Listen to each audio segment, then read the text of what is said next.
그렇게 얘기되죠. 노바교회. 노바교회가 뭐냐 했더니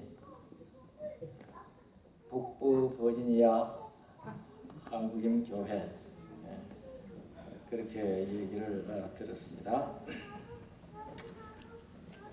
우리 노바교회 성도들과 함께 말씀을 나눌 수 있는 귀한 기회를 허락하셔서 참 감사합니다. 오늘 저녁에 말씀을 사모해서 나오신 여러분들 참 감사합니다. 우리 시대의 소망에 보면은요, 하나님께서 심판하실 때 뭘 얼마나 잘했느냐 잘못했느냐 하는 것을 따지기보다가 주신 기회를 어떻게 사용했느냐 하는 데 대하여 물을 것이다, 그렇게 되어 있거든요. 우리에게 주어진 기회 적극적으로 사용하기 위하여 이 자리에 오신 여러분들 참 감사합니다.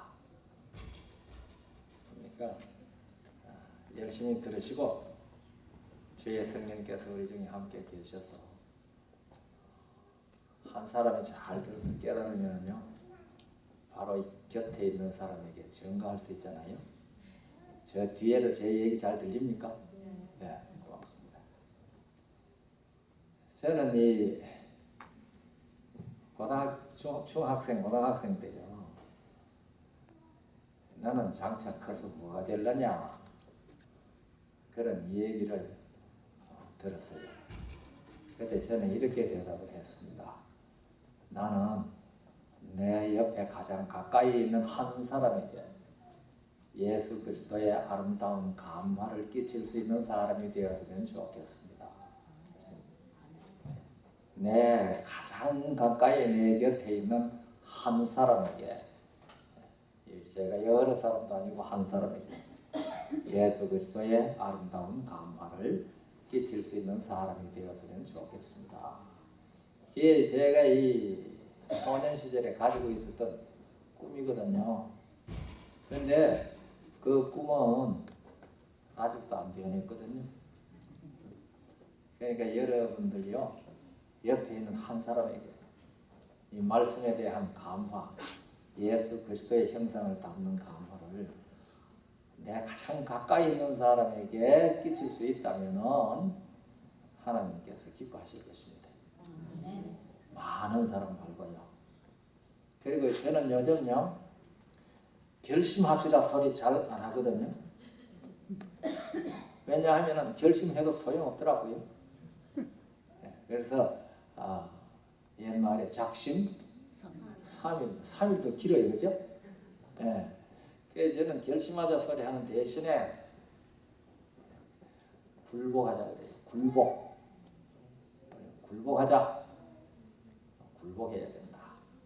굴복하기로 결심합시다가 아니고 굴복하자. 우리는 이 말씀에 굴복하는 사람이 되어야 돼요. 어떤 분이 이메일을 보냈어요. 목사님, 저도 이제 합회의 인정을 받은 목회자가 되었습니다. 그렇게 이메일을 보냈어요. 저 외국에, 한국도 아니고 미국도 아닌 다른 나라에서 말이죠. 그래서 제가 이메일에 답을 써보냈습니다. 목회를 하는 것은 성공하는 것이 아니고, 목회를 하는 것은 충성하는 것이고, 목회를 하는 것은 섬기는 것이고, 목회를 하는 것은 굴복하는 것이라는 사실을 잘 기억하시기 바랍니다. 축하합니다. 제가 그렇게 편지를 답을 써보냈어요. 근데 많은 사람들이요, 이 목회에 대해서 뭐라고 하는 거 하니까 성공 얘기하거든요. 성공하면 좋죠. 그런데 저는 성공이 아니고 충성이 중요하다고 생각해요. 하나님 앞에 충성하고, 교회 앞에 충성하고, 말씀에 굴복하고, 그리고 섬길 줄 알면은 평가는 하나님께서 하실 것이거든요. 그러니까 한 분 한 분이 옆에 있는, 바로 옆에 있는 분에게 예수 그리스도의 감화를 끼치는 그런 경험이 우리의 경험이 되면 이 노바교회 부흥하겠죠? 영육간의 숫자로나 내용적으로나 부흥할 것이라고 저는 확신합니다. 하나님의 말씀 누가복음 10장입니다. 누가복음 10장을 다 펴시고요. 25절, 26절 두 구절을 우리 목소리를 합해서 함께 봉독하도록 하겠습니다. 누가복음 10장 25절, 26절입니다. 다 준비되셨습니까? 네, 준비되셨으면 목소리를 합해서 함께 봉독하도록 하겠습니다. 봉독 시작하시죠. 어떤 율법사가 일어나 예수를 시험하여 가로되 선생님, 내가 무엇을 하여야 영생을 얻으리까? 예수께서 이르시되 율법에 무엇이라 기록되었으며 내가 어떻게 읽느냐. 감사합니다. 지금 다 예수를 믿으세요? 대답이 왜 이렇게 사람 수가 적게 모였지만 대답이 너무 적은데요? 다 예수를 믿으세요? 예. 아멘. 어떻게 믿으세요? 예수님 보신 분 계세요? 한 분도 예수님 보신 분 안 계시네요. 저도 예수님 못 봤거든요. 예수님 음성 직접 들어보신 분 계세요?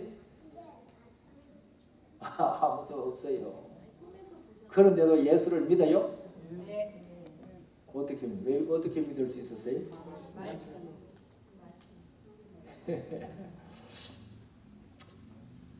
우리가 베드로전서 1장 8절을 읽어보면요, 너희가 예수를 보지 못하였으나 사랑하는도다. 지금도 보지 못하나 믿고 말할 수 없는 즐거움으로 기뻐하니 믿음의 결국 곧 영혼의 구원을 얻으리라. 그렇게 되어 있거든요. 그러니까 그것은 누가 쓴 말이에요? 베드로가 썼어요. 누구한테? 그러니까 이제 1장 1절로부터 보면 뭐 본도와 갑바도기아와 그 아시아에 있는 여러 곳에 있는 교회들에게 썼어요. 그러니까 그 사람들하고 우리들하고 사정이 같아요, 달라요? 어떤 면에서? 예수님을 보지 못하고 믿는다고 하는 그 사정은 베드로가 살아있을 때 베드로의 편지를 받은 사람이나 베드로가 죽고 2000년이나 가까운 세월이 흐른 지금 우리들이나 다를 처지가 하나도 없어요. 똑같아요. 그때 그 사람들도 누구를 보지 못해서나 믿고 예수를 보지 못해서나 믿고 그때도 지금도 보지 못하나 그렇잖아요. 너희가 보지 못하나 믿고 지금도 보지 못하나 믿고 사랑하고 기뻐하고 그렇게 한다는 거거든요. 그건 참 큰 일입니다. 한국식으로 표현하면은 보지도 못한 예수, 듣지도 못한 예수, 그 예수를 믿는다. 믿고 사랑할 뿐만 아니라 말할 수 없는 즐거움으로 기뻐한다. 참 신기한 일 아닙니까? 이제 여러 성도들이요, 내가 어떻게 예수를 믿을 수 있었지? 그거 한번 생각이나 해보셨나요? 생각도 별로 안 하죠. 생각도 별로 안 해요. 그런데 베드로의 편지를 받은 사람들도 예수를 보지 못했지만은 믿고 사랑하고 기뻐하고 즐거워했는데 오늘 이제 아까 여러분들 대답하셨지만 우리에게 그렇게 물으면은 이제 우리가 말씀 때문에 그렇게 말씀 때문에 그러거든요. 그 대답은 어디에 나오죠?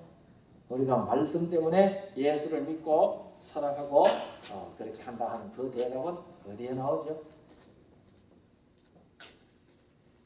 얘기하셔야지.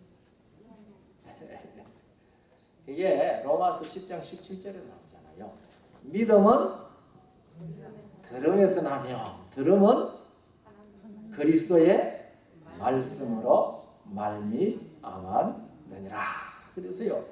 그러니까 우리가 지금 예수를 보지 못했으나 사랑하고 믿고 기뻐하고 즐거워할 수 있는 것은 무엇을 듣고? 하나님의 말씀을 듣고, 듣고 믿음은 들음에서 나며 듣고 그 들음의 근거는 그리스도의 말씀이다. 그러니까 예수님을 올바르게 믿으려고 하면은 우리는 어디로 안 가면 안 돼요. 하나님의 말씀, 그리스도의 말씀, 기록된 말씀으로 가지 않으면 안 돼요. 우리가 잘 아는 대로 요한복음 5장 39절은 기억절 많이 나오는 성경이잖아요. 기억하세요?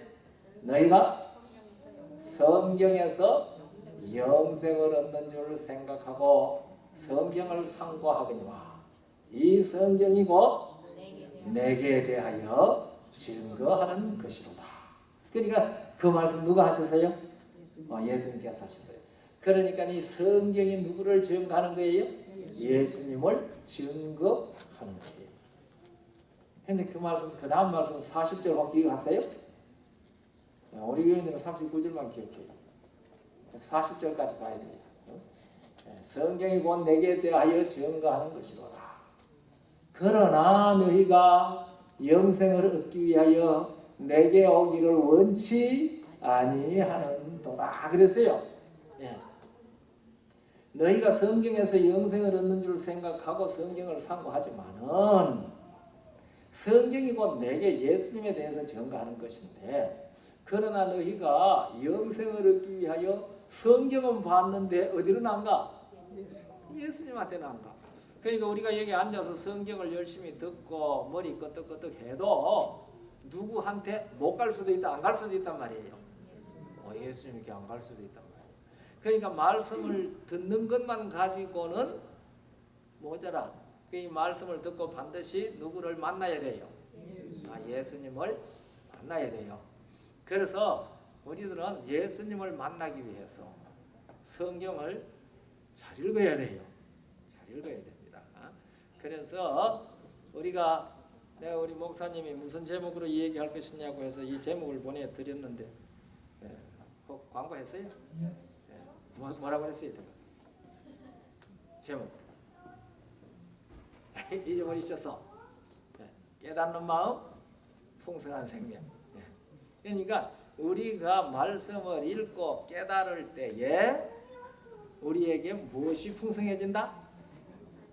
예수 그리스도의 생명이 풍성해진다. 깨닫는 마음, 풍성한 생명. 그러니까 우리가 이 성경 말씀을 듣고 잘 깨달아야 돼요. 우리가 마태복음 13장에 예수님께서 씨를 뿌리는 자가 나가서 뿌릴새 들어는 길가에 떨어짐에 새들이 와서 먹어 버렸고, 그 다음에 들어는 흙이 아픈 돌밭에 떨어짐에 상이 못 나지만은 햇빛이 도와주지 말랐고, 예수님께서 그 얘기를 해 주셨지 않습니까? 그런데 예수님께서 그 비유에 대해서 제자들에게 설명을 하면서 그렇게 얘기를 하셨습니다. 18절에 마태복음 13장 18절에 이렇게 말씀하십니다. 아무나 천국 말씀을 듣고 깨닫지 못할 때는 악한 자가 와서 그 마음에 뿌리운 것을 빼앗나니 이는 곧 길가에 뿌리운 자요. 그렇게 얘기했거든요. 그러니까 우리가 이 말씀을 듣기는 들었는데 뭐 하지 못하면? 깨닫지 못하면 악한 자가 와서 뿌린 씨앗을 빼앗아가 버린다고 했어요. 그런데 이 마가복음과 누가복음에는 보면은 마귀가 와서 빼앗아갔다. 마태복음에는 악한 자가 했는데, 그러니까 그 악한 자가 마귀라는 사실을 우리가 알 수 있어요. 그러니까 우리가 하나님의 말씀을 듣기는 들었는데 깨닫지 못하면은 마귀가 와서 빼앗아가 버려요. 그렇게 몇 번 빼앗기고 나면은요, 마음이 굳어져 가지고요, 그 다음에는 점점 더 못 알아들어요. 그러니 우리가 하나님의 말씀을 바르게 듣고 깨닫기 위해서는 깨닫는 사람이 되어야 돼요. 그래서 옥토에 떨어지는 씨에 대해서는 하나님의 말씀을 듣고 깨닫는 자니 그랬거든요. 깨닫는다는 말이 참 중요한 말이에요. 듣기는 들어도 깨닫지 못하는 거야. 그 우리나라 말로 뭐라고 그래? 이 얘기하다가 상대방이 못 알아들으면 무슨 소리 해요? 아이고 답답해. 말귀를 알아들어야지. 말귀를. 그러니까 이 깨닫는다고 하는 말은 말귀를 알아듣는다는 얘기죠. 말귀를. 그러니까 우리는 성경에 기록된 말씀에 대하여 무엇을 알아들어야 돼요? 말귀를 알아들어야 돼요. 말귀를. 그래서 오늘 저녁에 제가 무슨 말씀 드리려고 하는 거 하면은 성경 바르게 깨닫기. 이제 우리가 함께 읽었던 누가복음 10장 25절 26절 그 특별히 26절에 예수님이 그렇게 말씀하십니다. 예수께서 이르시되 율법에 무엇이라 기록되었으며 내가 어떻게 읽느냐. 그러니까 우리의 무슨 태도가 중요하다는 것을 예수님께서 말씀하신 거예요. 읽는 태도, 읽는 태도. 어떻게 읽느냐? 어떻게 읽느냐? 근데 성경을 어떻게 읽느냐? 성경을 성경적으로 바르게 읽어야 하나님께서 원하시는 대로 깨달아요. 영국의 유명한 시인요, 로버트 브라우닝이라는 시인이 있어요. 피파 나무가 뭐가 아주 유명한 시가 있는데, 이 사람이 생전에는 별로 유명해지지 않은 사람이 죽고 난 다음에 유명해진 사람이에요. 그러니까 생전에는 별로 많이 알려지지 않은 시인이었거든요. 어느 날 런던 거리를 휘적휘적 연세가 많아져가지고 이제 걸어가다 보니까 희한하게도 어떤 집에 간판이 하나 붙었는데 브라우닝 시 연구회라고 붙었어요. 그러니까 별로 유명해지지도 아니한 자기 시 연구회가 있으니까 반가웠어요. 그래가지고 2층에 이제 그 간판에 붙어가지고 그 나무 계단을 이 노인이 삐걱삐걱 올라갔어요. 올라가가지고 이제 문을 열고 딱 들어가 한 20명쯤 거기 앉아서 한 사람이 앞에 서 가지고 자기의 시를 써놔놓고 열심히 이제 강론을 하고 있어요. 그래서 이제 강론을 하는데 브라우닝이 이제 뒤에 앉아서 듣지 않습니까? 그러다 이 사람이 한번 이 얘기를 하고 난 다음에 여러분들 의견을 말씀하실 분들이 있으면 이 얘기하세요. 그렇게 얘기를 했거든요. 그러니까 다 조용해요. 그러니까 브라우닝이 이제 손을 들었어요. 이제 이 사람 브라우닝을 모르는 거죠. 그 사람 시는 앞에 내고 그렇게 손을 들고 야, 저도 지나가다가 들렀는데 나도 의견을 한마디 말할 수가 있습니까? 하니까 의견을 말하라고 했거든요. 근데 그 사람이 자기 시를 써놔놓고 강론을 하는데 자기가 생각했던 거하고는 전혀 상관없는 엉뚱한 얘기들만 하는 거예요. 그 앞에 쓴 사람이 자기가 앉아 들으니까. 그래가지고 일어나서 사실 그 시는 지금 선생님이 말씀하신 그런 의도이기보다는 자기가 쓴 의도를 쭉 얘기를 설명을 했어요. 이렇고 이런 의도로 그 시가 쓰여졌다고 생각을 합니다. 하고서 얘기했거든요. 그러니까 그 앞에 강론하는 사람의 반응이 어땠겠어요? 이 노인장 모르거든. 가만히 계시라고. 그리고 이렇게 하는데 자 알지도 못하는 사람이 와서 그래 방해 빨리 나가시라. 그래서 브라우닝이 쫓겨났어요. 우리가 사람들이 지금 성경을 펴들고 뭐 저를 위시해서 성경을 강론하는 사람들이 성경 얘기를 할 때 예수님께서 뒤에 와가지고 앉아가 듣다가 나 한마디 좀 해도 돼요? 하고 일어나서 그거는 이렇고 이런 뜻으로 말한 건데 하면 성경을 알지도 못하는 사람이 와가지고 그런 소리 하고 있냐고 나가라고 그렇게 하는 꼴이 되면 참 곤란하잖아요. 그죠? 예. 그러니까 예수님께서 오셔서 들으시면서 맞아 바로 내가 그렇게 말한 거야. 이렇게 말할 수 있도록 우리는 성경을 들어야 예수님의 말귀를 알아듣는 사람이 되는 거예요. 그러니까 이 율법사는 말입니다. 어떻게 하여야 영생을 얻습니까? 하니까 예수님께서 율법에 무엇이라 기록되었으며 네가 어떻게 읽느냐. 오늘 저녁에 제가 어떻게 읽느냐에 대해서 지금 말씀을 드리려고 하는 거거든요. 이거 잘 기억하시고요. 잘 들으시고 잘 기억하시고 적용하셔야 돼요. 자, 그 성경을 읽는데 제가 깨달은 것은 한 8가지 혹은 한 9가지 좀 읽는 방법이 있어요. 제일 첫째로는요, 성경을 주신 하나님께서 성경을 우리에게 주신 목적을 분명히 기억해야 됩니다. 무슨 말인지 아시겠어요? 성경을 주신 목적을 알아야 돼요. 자, 율법, 법률 공부하는 사람 성경 연구할까요? 안 할까요? 해요. 특별히 뭐 공부하려고? 모세오경, 모세법. 그래서 이 법률 공부하는 사람은 모세법, 하무라비법 이렇게 이제 법 대조하기 위하여 성경 모세오경 공부해요. 그럼 그 사람은 하나님께서 성경을 주신 목적을 따라서 공부하는 것이 아니고 자기가 공부하는 율법, 법학을 알도록 하는데 적용하기 위해 공부하거든요. 그래서 그 사람이 창세기부터 신명기까지 모세오경을 딸딸딸딸 다 외운다고 해서 예수를 만날까요? 못 만날까요? 못 만나죠. 네. 그러니까 우리도 그렇게 성경 공부할 수 있다는 겁니다. 영문학 하는 사람이 킹 제임스 버전 영어 성경을 공부할까요? 안 할까요?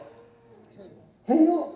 왜냐하면 이 킹 제임스 버전 영어는 그 당시 번역할 당시의 영어가 어떻게 돌아가는지 그것을 아는 거거든요. 그래서 그 사람이 창세기부터 요한계시록까지 다 잘 읽었다고 해도 무슨 목적으로 읽는 거예요? 영어 그 시대의 영문이 어떻게 됐냐 그걸 알고 읽는 거거든요. 그러니까 이것을 읽으면서 예수님을 만날까요? 못 만날까요? 못 만나요? 뭐는 배우겠는데? 이 셰익스피어 시대의 영어를 배울 수 있어요. 이 킹 제임스 버전이 번역될 그때에 셰익스피어 시대에 1611년이거든요. 그래서 제가 어떤 글을 읽어보니까요, 그 시대의 사람들이 셰익스피어를 굉장히 존경을 했대요. 그래서 성경 속에 셰익스피어라는 말을 다 넣어놨대요. 시편 46편에 넣어놨대요. 그래서 시편 46편 보니까 쉐이크 하고 피어 하고 띄어서 넣어놨더라고요. 네? 그래서 이 셰익스피어를 존경해가지고 그렇게 넣었다. 그렇게 책을 내고 그런 글을 읽어봤어요. 그러니까 이 킹 제임스 버전 그거 읽으면 셰익스피어 시대의 영어를 아는 거예요. 그러니까 영문학 하는 사람들 읽게 되는 거죠. 그래서 우리가 미안합니다. 이 성경을 주신 목적을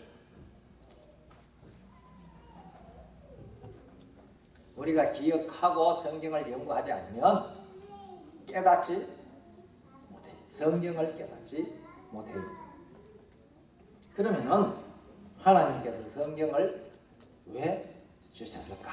왜 주셨을까요? 아니 아까 대답들 모두 하셨는데 지금 갑자기 대답을 안 해? 네? 예수를 만나서 믿도록 하려고 주신 거잖아요. 아까 어떻게 예수 믿느냐고 물으니까 말씀으로 하고 대답을 열심히 하셨는데 지금 딱 물으니까 대답 안 하시네. 네. 예수를 믿도록 하기 위해서 준 거거든요. 이 성경 주신 목적이 요한복음 20장 30절, 31절, 특별히 31절에 기록되어져 있어요. 예수께서 하신 것이 이것 외에도 많이 있지만은 오직 이것을 너희에게 기록하는 것은 너희로 예수께서 하나님의 아들 그리스도이심을 믿게 하려 하며 너희로 그 이름을 힘입어 그 다음에 생명을 얻게 하려. 그러니까 하나님께서 성경을 주신 이 얘기를 거기 결국 하나지만은 분리해서 얘기하면은 첫째로 누구를 믿게 하려고? 예수가 하나님의 아들 그리스도이심을 믿게 하려 하며 믿고 그 이름을 힘입어 생명을 얻게 하려 함이라. 그러면 하나님께서 성경을 우리에게 주신 목적은 궁극적으로 우리로 하여금 뭐 하게 하려고 하신 거예요? 생명을 얻게 하려는 거예요. 언제 우리가 죽었나요? 오늘 뭐 멀쩡하게 살아가 숨 쉬고 먹고 마시고 다 하는데 왜 생명을 얻게 하려 한다는 그 말이 도대체 무슨 말이에요? 제가 이 숨 쉬고 먹고 마시고 얘기할 때는 여러분들한테 하나 물어볼게요. 숨 쉬고 계시나요? 예. 지금 숨 쉬세요? 왜 숨 쉬시죠? 왜 숨 쉬세요? 살아있으니까. 예, 대답 잘 해주셨어요. 오늘 저녁 식사들 잘 하셨어요? 왜 식사하셨어요? 예? 살려고. 그렇죠. 100점짜리 대답하시면 돼요. 살아있으니까 숨 쉬고 살려고 먹는다. 그런데 그 대답 틀렸어요? 맞았어요? 예? 아니 맞았죠. 그 대답이 맞았는데 그 대답은 누구도 할 수 있는 대답이에요? 이 세상에 어떤 사람들이 다 대답할 수 있는 말이에요. 재림교인이 할 수 있는 대답은 뭐 있어요? 살았으나 죽었으나. 예. 이거 재림교인들이요. 이 세상에 뭐 예수 안 믿는 사람들이나 누구나 다 대답할 수 있는 대답은 그건 뭐 보편적인 대답이라서요. 제가 가르쳐 드릴 테니까요. 잘 들으세요. 우리가 숨 쉬고 먹고 마시는 것은요. 내 안에 스스로 생존할 수 있는 능력이 없다 하는 것을 증거하는 것입니다. 무슨 말인지 아시겠어요? 내가 숨 쉬고 먹고 마시고 하는 것은 우리 안에, 내 안에, 자기 안에는 스스로 생존할 수 있는 능력이 있어요, 없어요? 없다. 그러니까 우리가 숨 쉴 때마다 무엇을 고백하는 거예요? 나는 내 안에 생존할 수 있는 능력이 없습니다. 우리가 먹고 마실 때마다 무엇을 고백하는 거예요? 나는 내 안에 스스로 생존할 수 있는 능력이 없습니다. 그 고백하는 거예요. 그러니까 여러분이나 저는 내 밖에서부터 공급을 받지 아니하면 생존할 수 있어요, 없어요? 없어요. 그게 우리의 모습입니다. 예. 그래서 우리는 숨 쉴 때마다, 우리는 먹고 마실 때마다 무엇을 고백하는 거예요? 내 안에는 스스로 생존할 수 있는 능력이 없습니다. 그렇기 때문에 나는 내 밖에서부터 무엇의 깹가, 누구의 깹가로부터 뭘 받아야 합니다? 공급을 받아야 합니다. 제 얘기 맞습니까? 네. 그래서 우리가 이 고린도전서 4장 7절인가 거기 보면은요 무슨 말씀이 있는가 하면 무슨 말씀 들어보세요. 누가 너를 구별하였느냐? 네게 있는 것 중에 받지 아니한 것이 무엇이냐? 네가 받았은즉 어찌하여 받지 아니한 것 같이 자랑하느냐? 내게 여러분들이 가지고 있는 중에 받지 않은 게 뭐 있나요? 아무것도 없어. 네게 있는 것 중에 받지 아니한 것이 무엇이냐? 네가 받았은즉 어찌하여 받지 아니한 것 같이 자랑하느냐? 그러니까 우리는 매 순간마다 뭘 공급을 받아야 돼요? 공기, 산소 공급 받아야 돼요. 산소 공급. 그리고 우리 끼니마다 무엇을 공급받아야 돼요? 음식 공급받아야 돼요.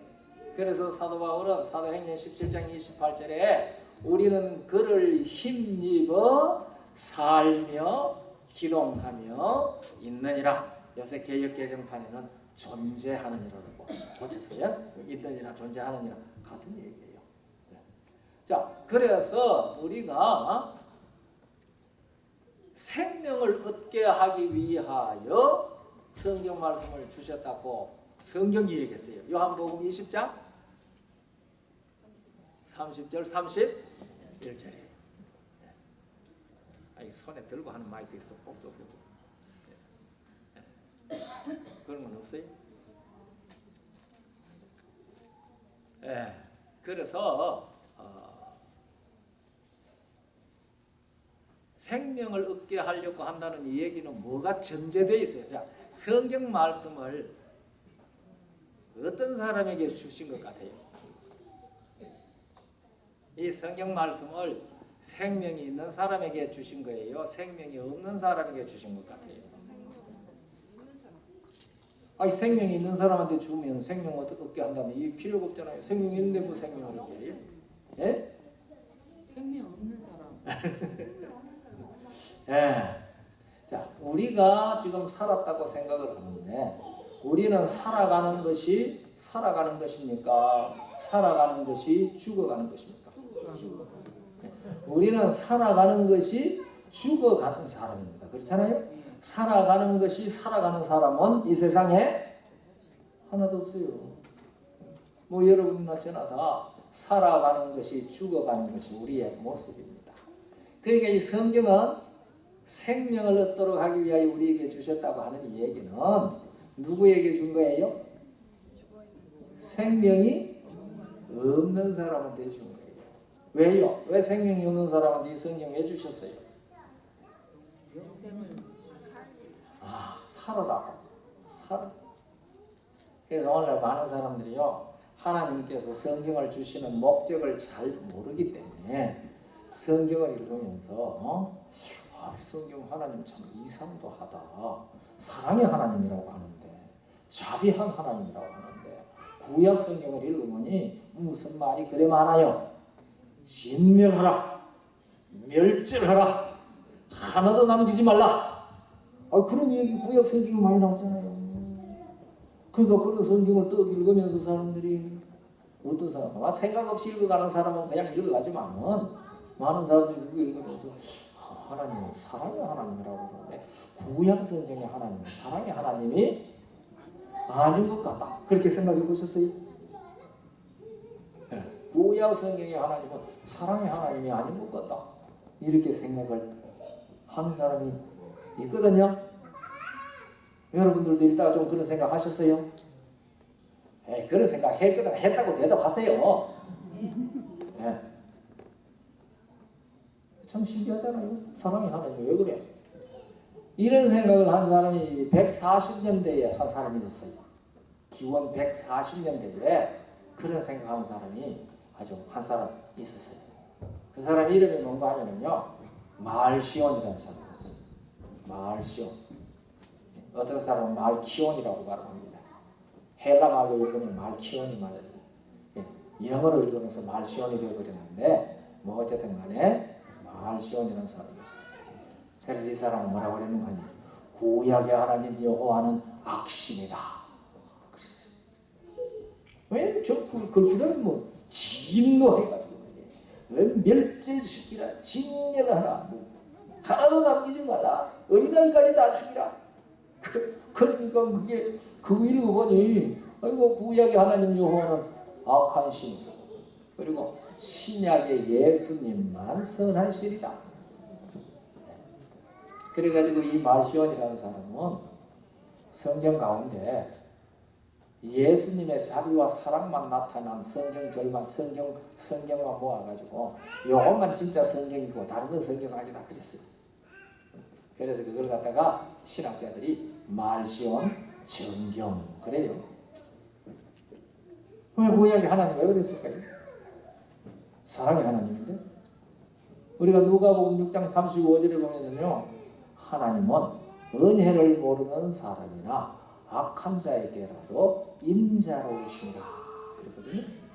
하나님은 은혜를 모르는 사람에게나 악한 사람에게도 인자하시다 그랬어요.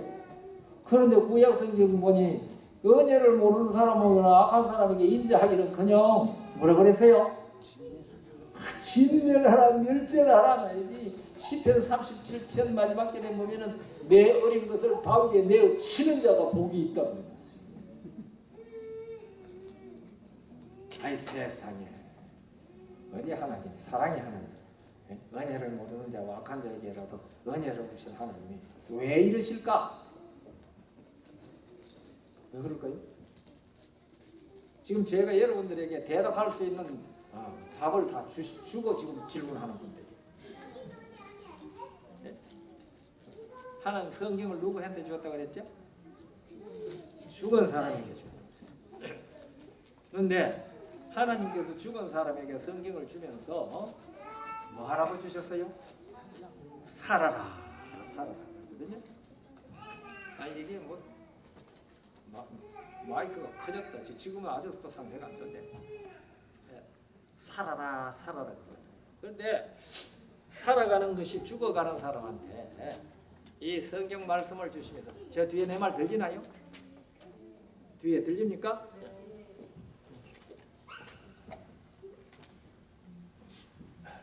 살아라, 살아라 얘기를 하는데요. 우리 예를 하나 듭시다. 여호수아가 이스라엘 백성들을 데리고 나와가지고 제일 먼저 공격한 성이 어느 성이에요? 여리고 성이에요. 여호수아가 오니까 여리고가 어떻게 됐어요? 이스라엘 군사들이 오니까 여리고가 어떻게 됐죠? 여리고는 굳게 닫혔더라 그랬거든요. 그런데 그 여리고 사람들이 이스라엘의 하나님 여호와에 대해서 소식을 들었을까요? 못 들었을까요? 들었어요. 어떻게 들은 걸 확실히 알아요?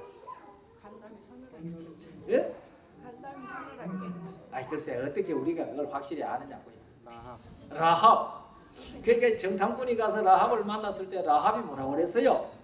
온 성중 사람들이 너희 하나님 여호와에 대한 이 얘기를 듣고 간담이 녹았다 그랬거든요. 너희가 말이지 이거 저기 누구야 그 아모리 왕 시혼이나 뭐 바산 왕 옥이나 이런 사람한테 했던 것과 애굽에서 나오면서 홍해를 어떻게 건넜고 40년 동안 광야를 행하면서 했던 얘기 여리고 사람들이 다 들었어요. 그래서 간담이 녹았어요. 그래서 라합이 뭐라고 고백을 했어요? 너희 하나님 여호와는 상천 하지의 홀로 하나님이시라. 그러니까 라합은 그 하나님을 어떻게 했어요? 받아들였어요. 그런데 여리고 사람은 뭐 했더라? 문이 굳게 닫혔더라. 그러면 여리고 사람들은 지금 살아있는 사람이에요? 죽은 사람들이에요? 죽은 사람들이에요. 그래서 라합도 죽은 사람 중에 하나였는데 뭘 하니까? 이스라엘의 하나님 여호와를 받아들이도록 마음을 여니까 무슨 사람이 된 거예요? 산 사람이 됐어요. 그러니까 여리고성에는 누구만 산 사람 남았어요? 라합만 산 사람 남았어요. 라합 덕택에 라합 식구들만 산 사람으로 남게 됐어요. 문을 굳게 닫았어요. 하나님께서 여리고성을 불쌍히 보셔서 여호수아에게 말하기를 하루 한 바퀴씩 돌아라. 그래 하루 한 바퀴씩 돌 때 문 열고 나오면 어떻게 돼요? 예? 다 살죠. 다 살죠.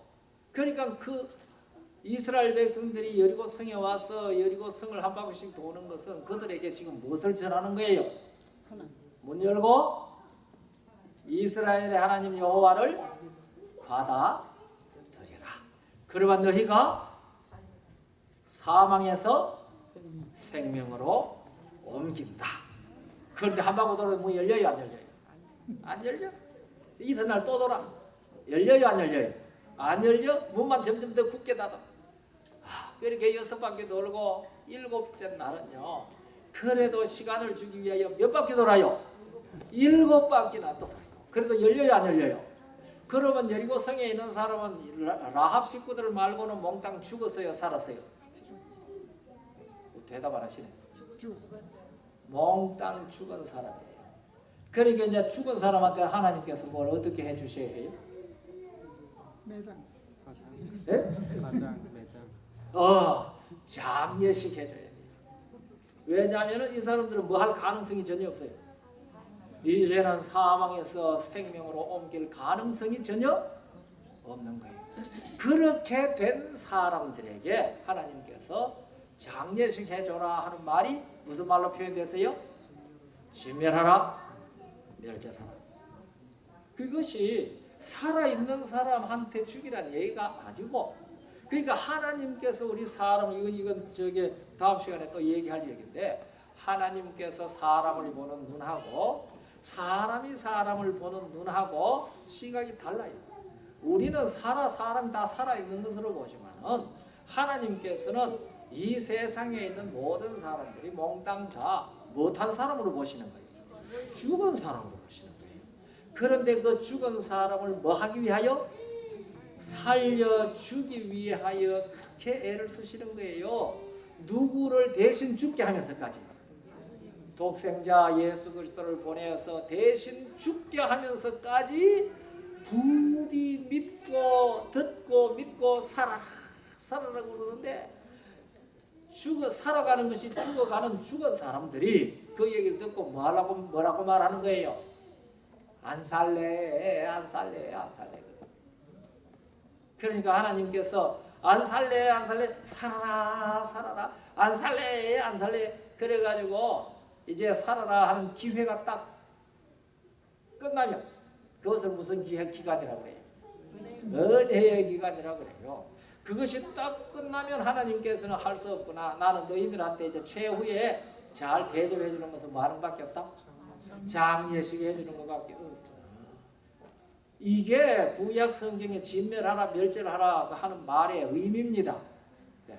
왜냐하면 우리가 사람은 살아있는데 뭐 좀 잘못하니 죽이라 그러고 살아있는데 잘한다고 상 준다 그러고 그런 얘기가 성경이 하는 얘기는 그 얘기가 아닙니다. 하나님이 가만히 계시면 사람들은 이미 몽땅 다 망한 사람들이에요. 소망 없는 사람, 완전히 다 죽은 사람들이에요. 그런데 그들에게 소망을 주기 위하여, 생명의 소망을 주기 위하여 생명의 말씀인 성경을 주신 거예요. 그래서 요한을 통해서 우리에게 가르쳐 준 것입니다. 오직 이것을 너희에게 기록하는 것은 너희로 예수가 하나님의 아들 그리스도이심을 믿게 하려 하며 믿고 그 이름을 힘입어 생명을 얻게 하려 함이라. 그러니까 예수 그리스도를 만나고 그 안에서 생명을 얻는 것이 성경을 주신 목적이에요. 그리고 우리가 성경을 연구할 때 뭐 영문학 연구하기 위하여, 법률 연구하기 위하여 그 목적을 가지고 연구하는 사람들은 그 목적대로 성경을 많이 이해할 거예요. 고고학 연구하기 위하여 뭐 다 유익을 얻을 거예요. 그러나 진짜 성경을 주신 목적은 우리 사람들로 하여금 뭐하게 하기 위하여? 생명을 얻게 하기 위하여 주신 거예요. 그러니까 성경 연구를 할 때 항상 머릿속에 뭘 기억해야 돼요? 성경은 우리에게 생명을 얻도록 하기 위하여 하나님께서 주신 책이다. 그러니까 나는 이 책을 통하여 생명을 얻지 못하면 나는 무엇이다? 생명이 없는 사람이다. 그래서 요한일서 5장 11절부터 13절까지 보면은 그러잖아요. 이 생명이 그 아들 안에 있는 것이라. 아들이 있는 자에게는 생명이 있고 하나님의 아들이 없는 자에게는 생명이 없느니라. 13절에는 너희에게 이 생명이 있는 것을 알게 하기 위하여 내가 이것을 쓴다 그랬습니다. 그러니까 여러분과 제가 예수 그리스도를 하나님의 아들로 참으로 믿으면 우리 안에 뭐가 있어요? 생명이 있어요. 그러면 이 세상에 예수 안 믿는 사람들은 우리가 보기에는 살았는데 산 사람이에요? 죽은 사람이에요? 죽은 사람들이에요. 그러니까 그 사람들한테 우리가 뭐 하라고 걷고 해야 될 사람들이 생명 얻으라 그거 하는 거예요. 그러니까 그 사람들한테 생명이 없다는 사실을 먼저 가르쳐 줘야 돼요. 왜 생명이 없는지. 내일 저녁 그 얘기할 거예요. 왜 그 사람들이 생명이 없다고 하죠? 두 번째, 이 얘기하면 일주일 나흘 내내 이 얘기만 하다 끝나겠죠. 네? 자, 지금 제가 성경 어떻게 읽느냐, 어떻게 읽어야 깨달을 수 있느냐 얘기하잖아요. 첫 번째가 뭐라고 그랬죠? 성경을 주신 목적을 분명히 기억하라. 두 번째, 자기 생각을 다 버리고 성경이 하는 말을 그대로 들으라. 많은 사람들이요 성경을 읽을 때 자기 생각으로 성경을 읽어요. 그러면은 안 돼요. 자기 생각을 다 버리고 성경이 하는 말을 그대로 들으라. 한국에서요 자동차 운전을 잘 하던 친구가 이 캘리포니아에 왔는데요 운전 시험하러 가서 8번 떨어졌어요. 9번째 겨우 붙었어요. 8번. 한국에서 운전 잘하고 다니던 친구거든. 그런데 왜 떨어졌는가 물어보니까요. 그 시험관이 옆에 앉아 있잖아요. 근데 시험관이 말하기 전에 지가 다 하는 거예요. 왜냐하면 한국에서 운전 잘했거든요. 그래가지고 어떤 지역에 가지고 시험관이 옆으로 쳐다보면 yes 하고서는 yes, make right 하고서는 right. 아니 그러니까 떨어지죠. 그러니까 누구의 말을 안 듣고 시험관 말을 안 듣고 자기 생각대로 운전을 한 거예요. 그렇게 8번이나 떨어졌어요. 이 똑똑한 미련한 사람이. 그 우리가 성경을 읽으면서 성경이 하는 말을 내 생각 다 버리고 그대로 들어야 되죠. 그런데 이 성경이 지금 이 말은 성경이 기록된 본문 있잖아요. 본문을 유의해서 잘 읽어야 돼요.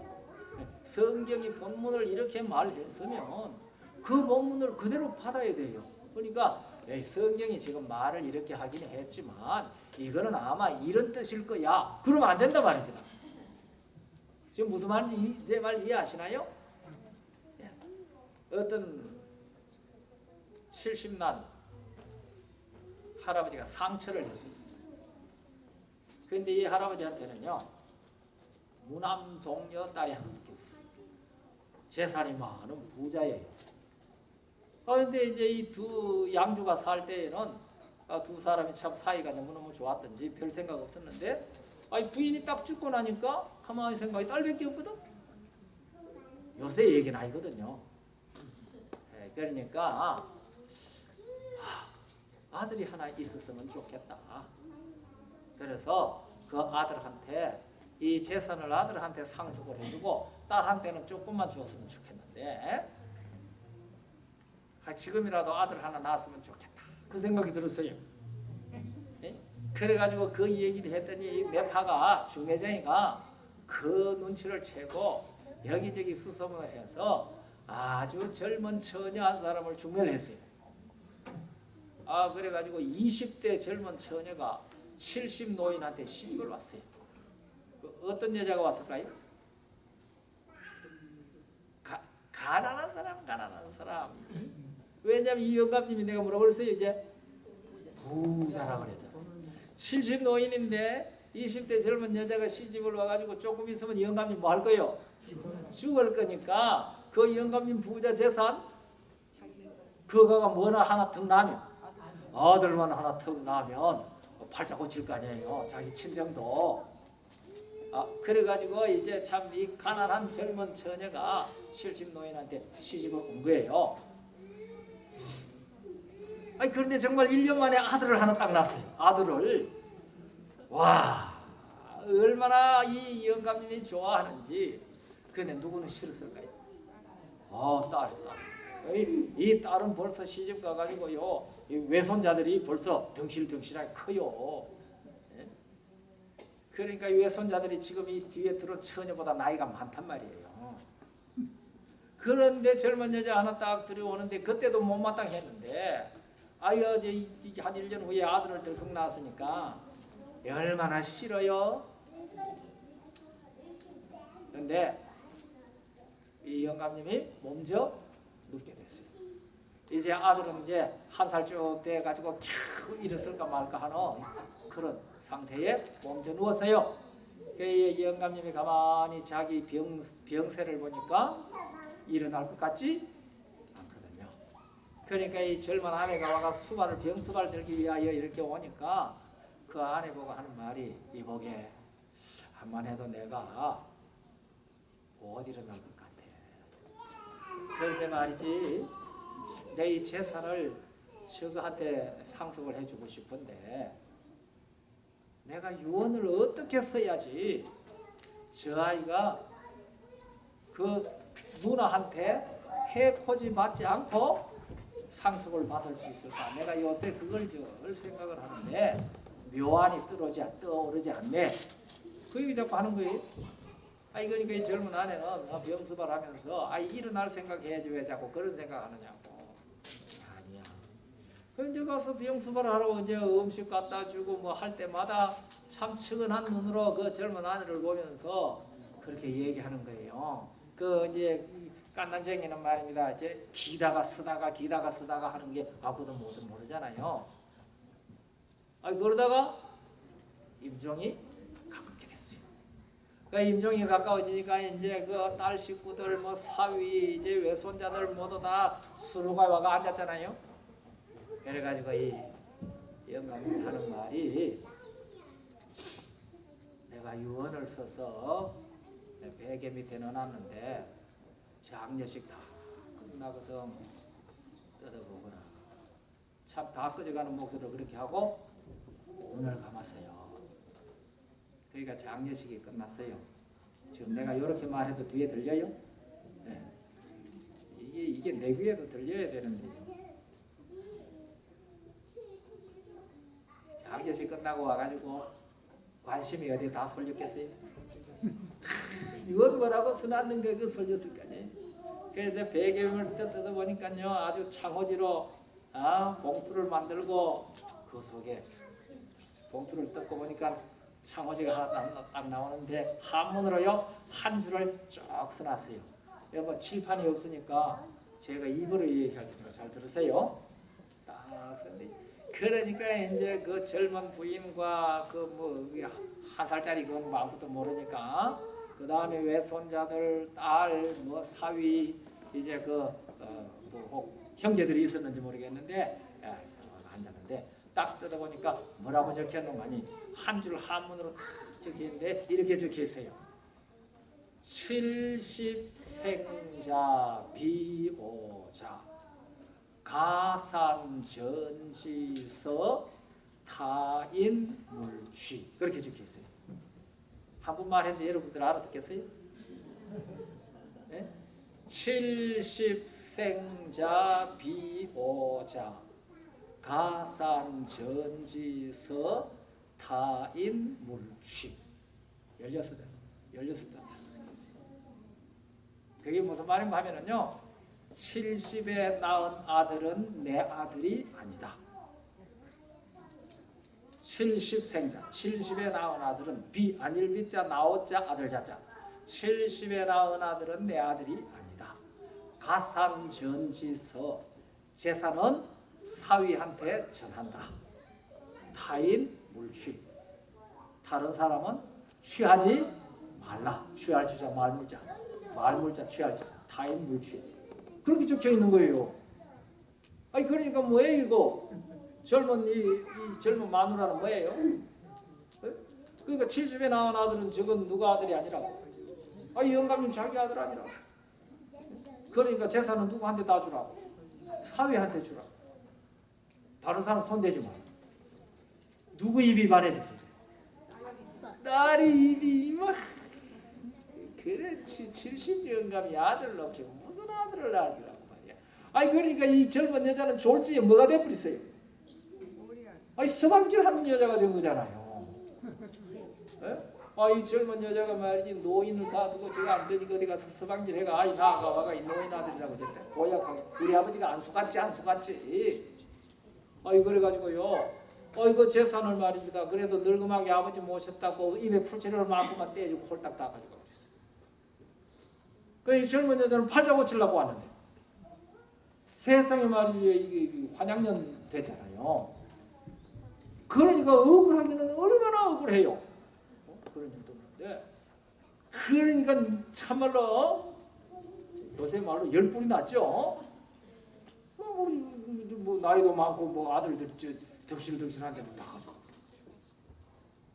그러니까 그 자기 아들 하나 낳는 거 기르면서 만날 입에 뭐가 붙었겠어요? 속만 상하면 누구 욕해? 그 영감제 욕하는 거예요. 이 영감제 내가 말이야 병수발 할 때마다 말이지 뭐 말은 그렇게 해놔놓고 유언은 이래 써놔놓고 말이야. 그러니까 그 아이는 뭐 하면서 자라요? 원망하는 소리만 듣고 자라는 거죠. 그 이제 자라가지고 서당을 다니고 학교를 다니고 그래서 한 29살 됐는데요. 자라면서 늘 머릿속에 엄마가 하는 이 얘기가 이상 모순이잖아요. 네? 새가 죽을 때 하는 말은 새가 죽을 때 하는 소리는 슬프고 사람이 죽을 때 하는 말은 진실하다고 했는데 그 이제 하문에 나오는 말이잖아요. 그런데 아버지가 병상에 누워가지고 그렇게 얘기하는 것은 진실한데 어떻게 유언은 그렇게 썼을까? 이 생각이 들어간 거예요. 그래가지고서 한날 암만 해도 내가 그 유언을 좀 내 눈으로 한번 확인해봐야 되겠다. 그래서 이제 할머니가 다 된 그 누나 집을 참 생전 처음 찾아갔어요. 뭐가 찾아갈 만 낫겠어요? 가서 누님 계십니까? 하니까 아이고 오나 참 네가 오랜만에 오는가 20년 만에 오니까 오랜만에 오는구나. 네가 이렇게 올 날이 있을 줄 내가 알았다. 그래가지고서 왜 왔노? 아버지 유언 좀 보려고 왔어요. 그래 내가 그럴 줄 알고 잘 보관해놨다. 그래 이제 노랗게 발인 유언장을 내놨어요. 그렇게 적어놨어요. 70생자 비호자 가산 전지서 타인 물칙 그렇게 적어놨거든요. 그 틀림없어요. 70에 낳은 아들은 내 아들이 아니다. 가산은 사위한테 전한다. 사위 서자거든요. 네, 전한다. 다른 사람은 취하지 마라. 손대지 마라. 그래서 이제 그걸 갖다가 유언은 돌려주고 그걸 잘 베껴가지고 이게 틀림없이 무슨 곡절이 있는데 이거 좀 한번 알아봐야 되겠다. 그래서 변호사를 찾아갔어요. 변호사를 찾아가가지고 그걸 이제 변호사한테 주면서 선생님 이거 해석 좀 해주세요. 그 변호사가 툭 보니 그 한눈에 뭐 어려운 게 하나도 없어요. 70에 낳은 아들은 내 아들이 아니다. 가사는 사위한테 준다. 다른 사람 손대지 마라. 이 사람 이것도 몰라가지고 나한테 해석하러 왔냐? 그래 변호사, 선생님 그게 아니고요. 사실은요. 하고서 이제 어머니가 자기 자라면서 하던 그 이 얘기를 다 했어요. 그 아버지가 몸져 누워 계실 때 어머니가 병수발을 할 때마다 아버지가 이렇게 말씀하셨다는데 이 유언은 이렇게 썼습니다.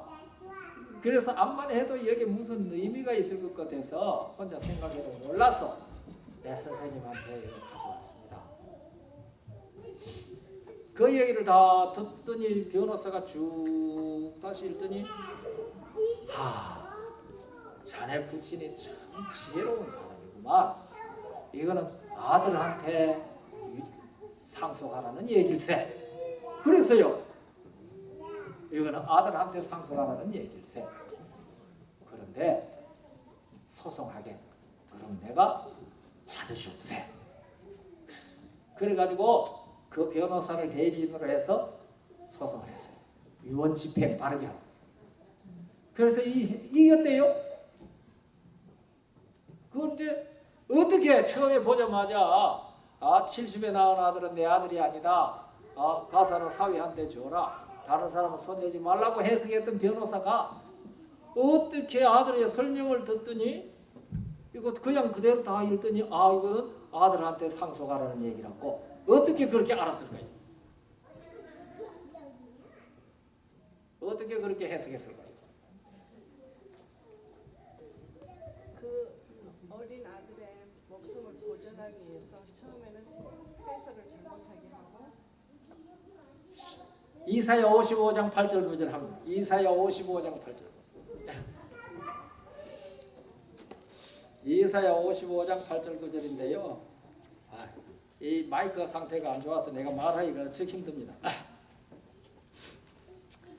여호와의 말씀에 내 생각은 너희 생각과 다르며 내 길은 너희 길과 달라서 하늘이 땅보다 높음같이 내 길은 너희 길보다 높으며 내 생각은 너희 생각보다 높으니라. 자, 뭐라고 말씀하셨어요? 여호와께서 말씀하시기를 내 생각은 너희 생각하고 다르고 내 길은 너희 길과 다르다.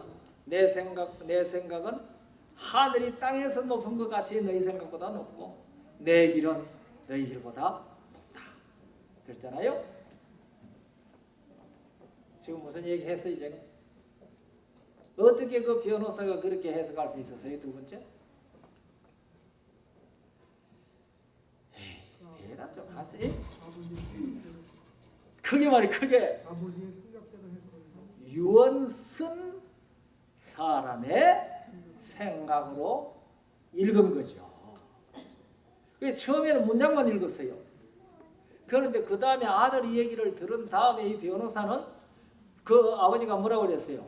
그 딸이 이 어린 아들을 해코지 하지 않고 이 재산이 아들한테 상속되도록 유언을 어떻게 쓸까 하고 내가 고민 중이다 그랬잖아요. 그러니까 그거 그냥 딱 읽으면 누가 가져가라 소리라. 딸이 사위가 가져가라 소리니까 좋을 거 아니에요. 그러나 자세히 아버지의 마음을 가지고 읽으면 누구한테 상속하라는 소리가 되도록 하는 거예요. 아들한테 상속하도록 하는 소리가 된 거예요. 그러니까 이 딸은 말이죠. 그동안에 재산 가지고 가가지고 잘 키웠죠. 그랬는데 변호사 재판에가 졌어. 그래가지고 키운 재산까지 몽땅 뺏기게 됐잖아요. 누구 생각으로? 유언을 쓴 아버지의 생각과 마음으로 그 글을 읽었어요. 그 변호사가 어떻게 얘기했는가 이렇게 얘기했어요. 70생자 비어 자리야. 70에 낳은 아들이라고 내 아들이 아니겠느냐? 글자 하나 안 고쳤어요? 70생자 비어 자리야. 70에 낳은 아들이라고 내 아들이 아니겠느냐? 가산전지. 가산을 그 아이한테 전한다. 서타인, 사위는 남이다. 서타인, 사위는 타인이다. 물치, 손대지 마라. 그런 거예요. 글자 한 장 안 고쳤어요. 그러나 뜻은 누구가 원하는 대로 뜻을 해석할 수 있었어요. 아버지 원하는 대로 뜻을 해석할 수 있었어요. 성경이 그렇습니다. 그러니까 누구의 생각을 알아야? 하나님 아버지의 생각을 알고 성경을 읽어야 하나님 아버지께서 원하는 대로 성경을 깨달을 수 있다는 말입니다. 그래서 그렇게 하는 방법이 자기의 생각을 다 버리고 성경이 하는 말을 그대로 들을 줄 알아야 된다는 겁니다. 오늘날 얼마나 많은 사람들이 성경을 자기 생각대로 읽고 있습니다. 우리가 그렇게 하면 성경을 바르게 깨닫지 못합니다.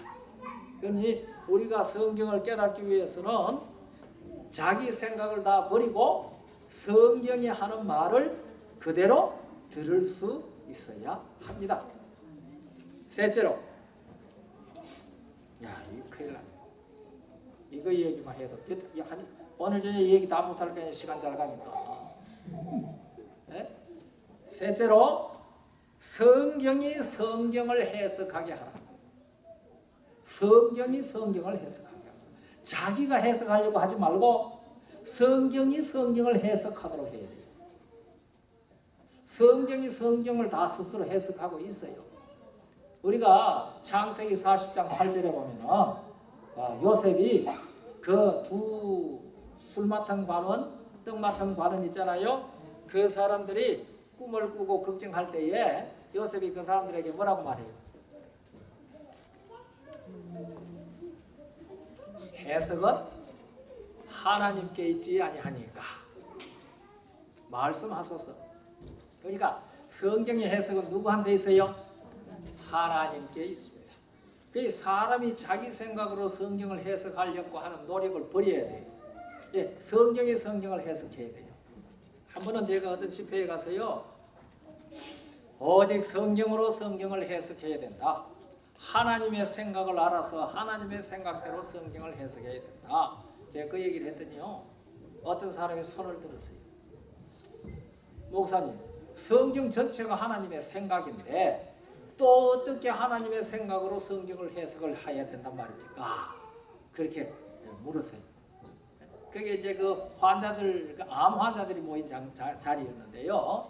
그게는 우리 재림교인들은 몇 사람 안 됐어요. 모인 한 70명 모였는데 그 중에 70%가 우리 재림교인들 아니? 근데 이제 질문한 사람 감리교 권사예요. 그걸 물었어요. 제가 이렇게 질문을 했습니다. 하나님께서 출애굽기 3장에서 모세를 만나가지고 나는 내 조상의 하나님, 아브라함의 하나님, 이삭의 하나님, 야곱의 하나님이라고 하셨는데 그게 무슨 뜻입니까? 그게 무슨 뜻이죠? 출애굽기 3장 4절로부터 6절까지 읽으면 나는 아브라함의 하나님이요 이삭의 하나님이요 야곱의 하나님이라 그렇게 말씀하시거든요. 그게 무슨 뜻이에요? 네? 택한 자예요.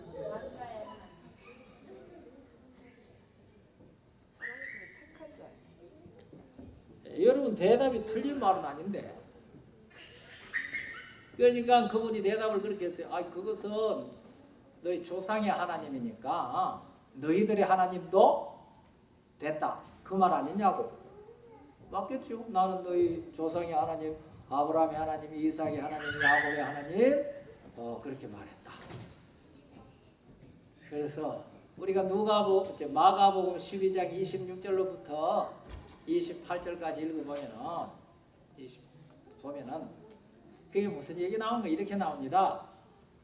거기 이제 왜 이 바리새인들이 사두개인들이 와가지고 사두개인들은 부활이 없다는 사람이잖아요. 그래서 한 여자가 7 형제한테 차례대로 시집을 갔다가 다 죽었다.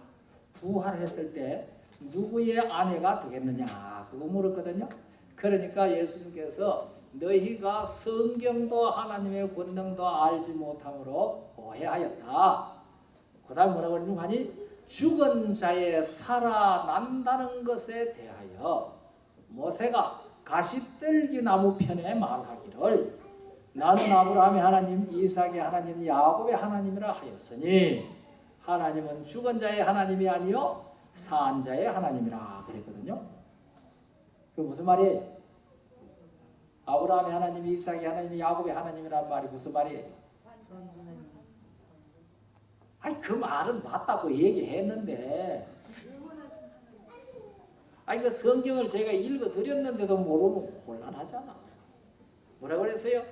죽은 자의 살아난다는 것에 대하여 모세가 가시떨기 나무 편에 말하기를 아브라함의 하나님, 이삭의 하나님, 야곱의 하나님이라고 하였다. 그러니까 아브라함의 하나님, 이삭의 하나님, 야곱의 하나님이라는 것이 무슨 뜻이란 말이에요? 부활의 하나님이에요. 부활의 하나님. 죽은 자의 살아난다는 것에 대하여 말한다는 그랬잖아요. 참 여러분들 그러니까 성경 읽기 재미없지. 제가 그 시간에도 이걸 몇 번이나 얘기해도 못 알아듣더니 나중에서 그러더라고요. 그러니까 우리가 출애굽기 3장 1절로부터 5절 6절까지 읽으면서 아브라함의 하나님, 이삭의 하나님, 야곱의 하나님이라고 해놓은 그 말을 읽으면서 이것은 하나님은 부활의 하나님이라고 가르치는 말이구나 우리가 알 수 있어요 없어요? 몰라. 그거 읽고 우리가 어떻게 알겠어요? 그런데 그것이 바로 죽은 자의 살아난다는 것에 대해서 말씀하셨다는 얘기를 누가 해석해 줬어요? 성경이 예수께서 친히 해석하셨어요. 이것이 성경을 해석하는 원칙입니다. 무슨 말인지 이해가 되세요? 오늘 저녁에 제가 제 총 제목이 무엇이죠? 오늘 저녁에 제목이 성경 바르게 깨닫기. 성경 바르게 깨닫기. 그래서 성경은 성경으로 해석해야 돼요. 그 다음에 넷째. 그런데 목사님, 야, 아브라함의 하나님, 이삭의 하나님, 야곱의 하나님이라고 그래서 그 사람들만 구원되는 게 아니잖아요. 그러니까 그때는 모세가 그 말을 들을 때는 아브라함, 이삭, 야곱 살아 있었어요. 죽은 후에요. 죽은 후지요. 네. 그런데 하나님은 누구의 하나님이 아니고 죽은 자의 하나님이 아니고 무슨 하나님? 산 자의 하나님이죠. 그러니까 아브라함이 뭐 할 것이라는 것을 얘기하셨다는 얘기예요. 그렇죠. 그러니까 예수 그리스도 안에 하나님을 믿는 사람들은 다 부활한다. 그 얘기 가르쳐 주신 거예요. 그게 얼마나 놀라운 얘기예요. 이 성경이 성경을 해석하는 거거든요. 그 다음에 네 번째, 성경을 성경적으로 읽어라. 뭐 비슷한 얘기지만 성경을 성경적으로 읽어야 돼요. 그러니까 성경을 인간의 사상으로 읽으면 안 된다는 얘기예요. 성경을 성경적으로 읽어라. 그러니까 성경을 읽는 시각이 성경적이어야 해요. 그러니 성경 말씀을 이용한다고 반드시 성경적으로 성경을 읽는 것이 아닐 수 있습니다. 이 사실을 알아야 돼요. 그 대표적인 일이 무슨 일이에요?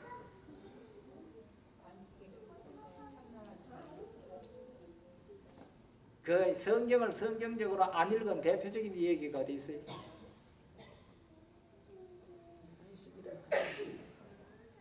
아이 광야에 시험할 때 예수님 마귀가 광야에서 시험할 때에 예수님께서 기록되었으되 사람이 떡으로만 살 것이 아니요 하나님의 입으로 나오는 모든 말씀으로 산다니까 마귀가 예수님을 데리고 성전 꼭대기에 세워놔놓고 뭐라고 그랬어요?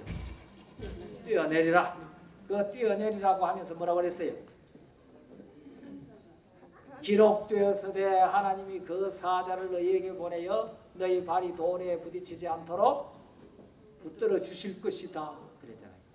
그러니까 마귀가 성경을 누구한테 감히 예수님한테 감히 그 성경 절수를 갖다 대는데 그걸 성경적으로 이용한 거예요. 자기 목적을 따라 이용한 거예요. 그러니까 성경을 가지고 이용을 해도 성경적으로 인용 안 하는 수가 얼마든지 있다는 말입니다.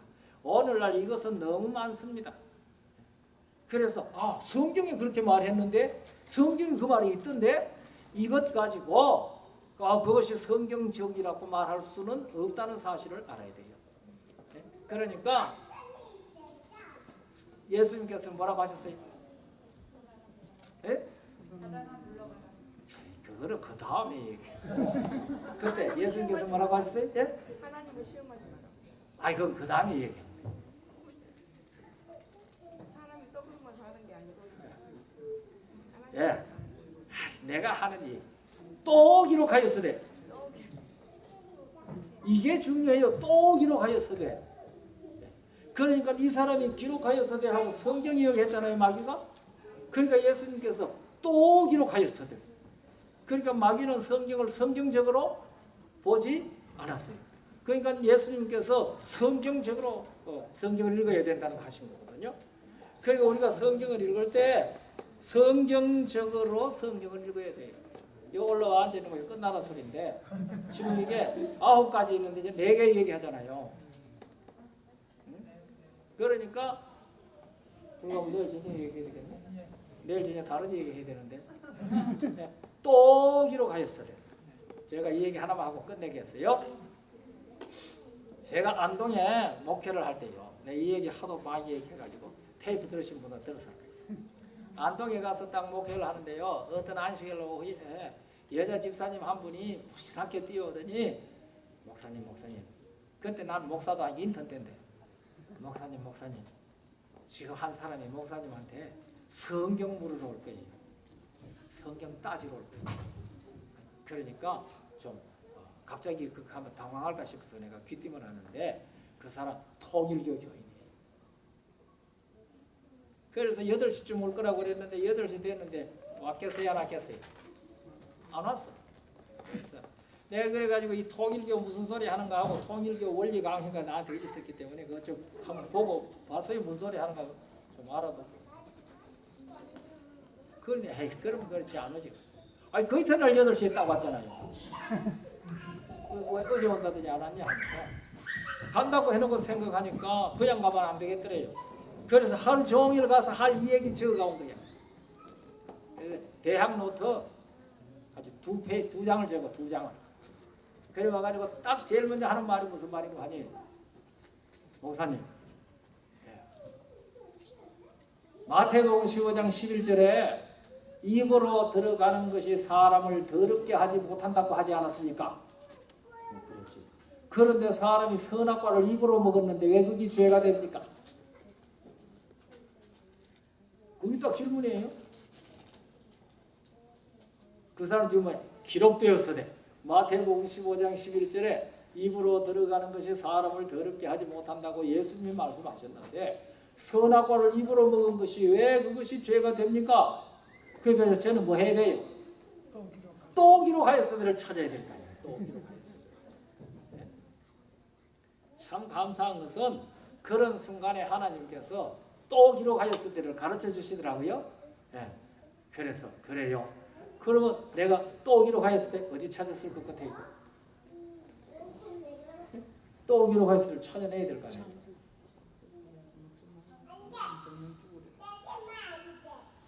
제가 그러면은 다니엘 1장 8절 한번 읽어보자. 다니엘은 뜻을 정하여 왕의 진미와 포도주로 자기를 더럽게 하지 아니하려 하여 뜻을 정했어. 그러니까 왕의 진미와 포도주를 먹으면 뭐 하게 된단 말이에요. 그냥 그 성경절서 읽어놓고 그게 뭐예요? 또 기록하였었잖아요. 그러면 여기 왕의 진미와 포도주는 입으로 먹는 거요? 어디로 먹는 거요? 입으로 먹는 거네요. 여기는 왕의 진미와 포도주 먹으면 더러워진다 소리 안 더러워진다 소리요? 더러워진다 소리인데요. 아니 그러니 마태복음 15장 11절하고 이거 안 맞으니까 두 성경절서 중에 하나를 째내버려야 되겠네. 성경 말씀인데 어떻게 째내버려요? 그렇지. 성경 말씀이니까 째내버리지 못하지. 그러면은 이 말씀과 이 말씀이 각각 어떻게 되는지 바르게 알고 읽어야 될 거 아니냐. 어떤 경우에 한 말인지.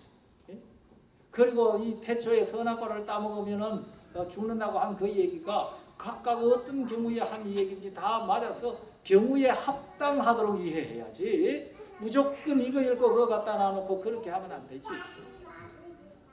그 이 사람 입이 딱 막혔어요. 그래서 성경 그렇게 읽으면 안 되고 성경은 바르게 읽어야 한다.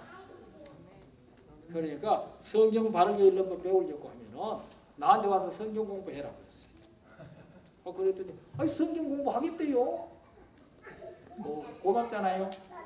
아니 그래가지고 그 다음 날부터 성경 공부하러 왔어요. 그 사람 지금 그 안동교회 장로예요. 그래서 성경을 해석을 하는데 성경을 읽을 때에 성경적 시각으로 바르게 읽어야 된다. 그러니까 성경 구절을 사용한다고 해서 전부 성경적으로 되는 것이 아니라는 사실을 아는 것은 대단히 중요합니다. 우리 교회 내에도 성경을 막 갖다 이용을 하면서 성경적이 아니게 이용하는 사람들이 상당히 많이 있습니다. 그런 사람들 중에 특별히 독립교회 하는 사람들이 많습니다. 그러니까 우리가 이 성경을 성경적으로 읽는다는 거 이거 얼마나 중요한지 모릅니다. 이렇게 8가지 얘기를 해야 되는지 4가지 얘기했어요. 그런데 이렇게 성경을 읽을 때 어떻게 돼요? 깨닫는 사람이에요. 깨닫는 사람. 그리고 진짜 성경에서 무엇을 얻게 돼요? 생명을 얻게 되는 경험에 이르게 되는 거예요. 네. 내가 너무 오래 해가지고 말에 일찍 가신 것 같은데 내일 저녁에 7시에 딱 시작하도록 그렇게 해서 7시부터 딱 시작하도록 이렇게 왔으면 참 좋겠습니다. 그래서 우리가 이 말씀 내일 저녁 할 얘기면 1시간 반이 얘기해야 되는데 오늘 저녁에 해놓은 것까지 다 하려면 어떻게 해야 되는지 모르겠네요. 네, 좀 느긋하게 시간을 내셔서 앉아 계시고 지겨웠어요? 네, 감사합니다. 예, 그래서 우리가 성경 말씀을 그렇게 바르게 읽고 예수님을 만나서 꼭 뭐를 얻어야 돼요? 생명을 얻어야 돼요. 생명을. 그 경험이 우리 모두의 경험이 되도록 깨닫게 해주시기를 간절히 바랍니다. 감사합니다. 기도할까요?